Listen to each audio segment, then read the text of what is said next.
আল্লাহ নবী সাল্লাল্লাহু আলাইহি ওয়াসাল্লাম বলছেন, ইগতানিম খামসান ক্বাবলা খামসিন।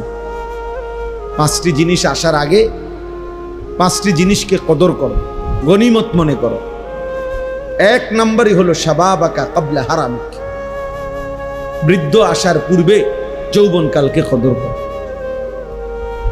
যৌবনকালকে কদর করো। এক নম্বরে এটা, প্রথম এটা। ফারাগাকা ক্বাবলা শুগলিক। ব্যস্ততা আসার আগে অবসর সময়টাকে কদর করো। সিহহাতাকা ক্বাবলা সাকমিক। অসুস্থতা আসার আগে সুস্থতাকে কদর করো। গিনাকা ক্বাবলা ফাকরিক। অভাব আসার আগে সচ্ছলতার সময়, এখন টাকা পয়সা আছে, এখন দান সাদাকা করো, এখন হজ করো, এখন উমরা করো, এটাকে কদর করো। হায়াতাকা ক্বাবলা মাউতিক। মৃত্যু আসার আগেই হায়াতকে কদর করো।